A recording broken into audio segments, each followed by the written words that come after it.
안녕하세요. 공항 극복 멘토 조르바입니다. 저는 멘토링을 할 때 운동을 꼭 하라고 말씀드립니다. 공황장애 극복을 위해서 꼭 필요하다고 말이죠. 하지만 여기에 의문을 제기하는 분들이 있습니다.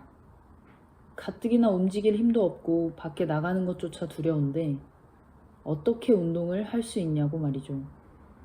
동일한 의문을 가진 분들이 있을 텐데요. 이번 영상을 통해 운동이 공황장애를 극복하는 데 어떤 효과가 있는지 제 경험을 토대로 설명드리겠습니다. 저는 2009년도에 처음 공황 발작을 겪었습니다. 공황장애를 극복하기 위해 노력하면서 이후에도 3번의 재발을 겪었습니다. 근본적인 것을 바꿔야겠다는 생각에 생각 습관을 바꾸는 노력을 했고 현재는 공황과 신체 증상으로부터 자유로운 삶을 살고 있습니다. 제가 생각하는 공황장애 극복 필승법은 3단계입니다.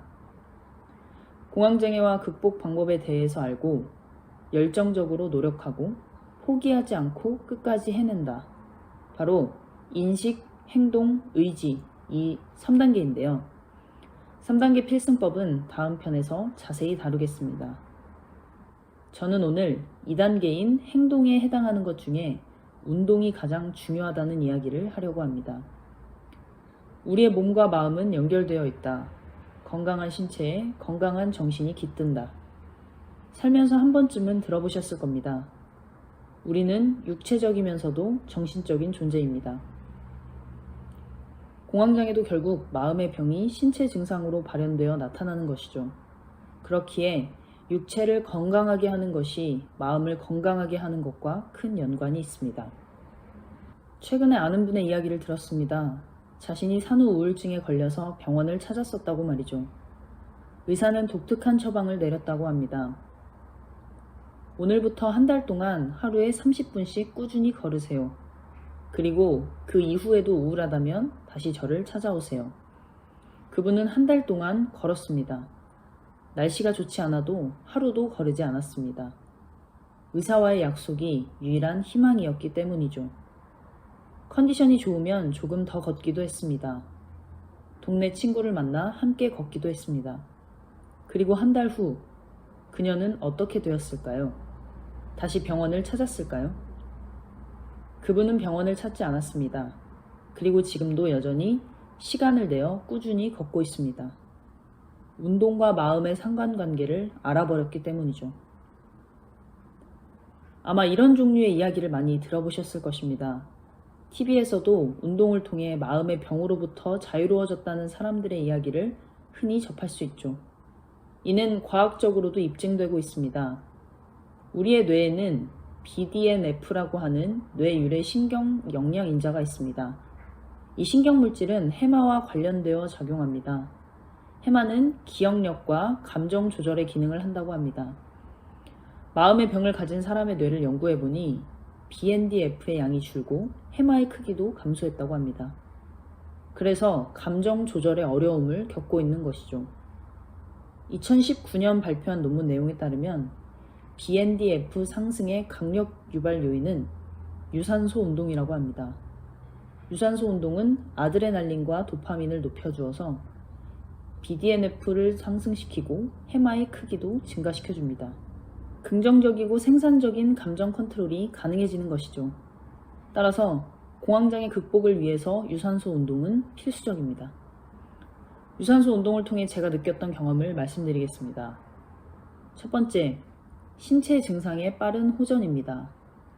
저는 신체 증상이 심했습니다. 병든 닭처럼 움직이지도 못하고 늘 누워만 있었어요. 가슴 두근거리는 것이 가뜩이나 예민한 저를 자극했고 숨쉬는 것이 답답해서 움직일 힘이 없었거든요.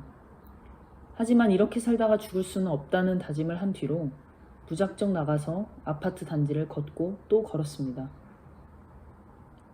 처음에 걷기로 시작한 것이 한 달 뒤에는 달리기가 되고 또 한 달 뒤에는 아파트 계단 오르기로 바뀌었습니다. 나중에는 등산을 가기도 했습니다. 가슴이 두근거리고 호흡이 가빠졌지만 개의치 않았습니다. 숨쉬는 건 어차피 그 전에도 힘들었으니까요. 놀라운 건 가슴 두근거림과 답답한 증상이 서서히 옅어졌다는 겁니다.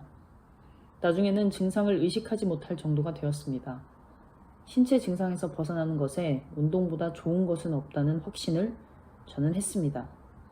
두 번째, 수면 장애의 개선입니다. 처음 공황 장애를 겪을 때는 수면 장애가 없었습니다. 하지만 세 번째 재발이 왔을 때 수면 장애의 무서움을 알게 되었습니다. 공황 장애로 힘들 때 저의 피난처는 잠이었습니다. 잠을 자면 그 시간만큼은 고통스럽지 않았으니까요. 온갖 부정적 상상과 두려움에서 벗어날 수 있으니 영원히 깨지 않았으면 좋겠다는 생각도 여러 번 했습니다. 하지만 수면장애가 오니 그런 것도 편히 할 수 없었습니다. 두근거리는 가슴을 부여잡고 잠자리에 들었는데 1시간도 채 되지 않아 놀라며 잠에서 깼습니다. 그리고 아침이 되도록 두근거리는 가슴 때문에 잠들지 못했습니다. 잠을 못 자니 신경은 더 날카로워졌습니다. 날이 갈수록 더 예민해졌고 감정 조절이 힘겨워졌습니다. 운동을 통해 수면 장애가 개선되었습니다. 한 번에 해결된 것은 아니지만 차츰차츰 좋아졌습니다. 땀을 흘리면서 운동을 하니 수면의 질도 높아졌습니다. 밤에 잠을 푹 잘 수 있게 되었고 다음날 컨디션도 훨씬 좋아졌습니다. 세 번째, 긍정적인 생각과 감정이 생겼습니다. 매사 부정적인 생각으로 염려하며 살았는데 운동을 하고 난 뒤로는 긍정적인 감정이 많이 생겼습니다. 아드레날린과 도파민의 영향일지도 모릅니다.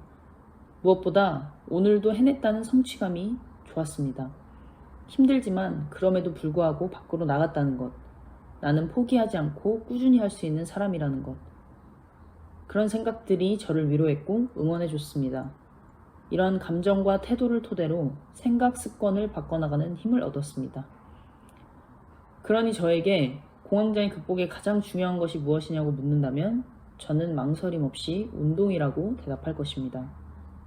공황장애를 극복하고 싶다면, 마음의 병을 치유하고 싶다면 오늘부터 운동화를 신고 밖에 나가보시기 바랍니다. 내일은 오늘보다 더 나아질 거란 희망을 가지고요. 여기에서 주의해야 할 점이 하나 있습니다. 무리하지 말고 자신의 상황에 맞춰 작은 것부터 시작할 것. 계획이 너무 거창하고 목표가 너무 높으면 실패할 확률이 높습니다. 당장 움직일 힘도 없는데 등산 가는 것을 목표로 잡으면 안 됩니다. 오히려 실패가 역효과를 일으켜 스스로에게 실망하게 되고 도전할 엄두도 내지 못하게 될 수 있습니다.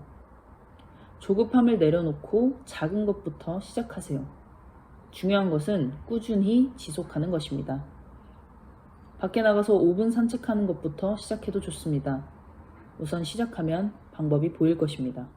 모르면 두렵다, 알면 두렵지 않다. 여러분의 공황 극복 멘토 조르바였습니다. 감사합니다.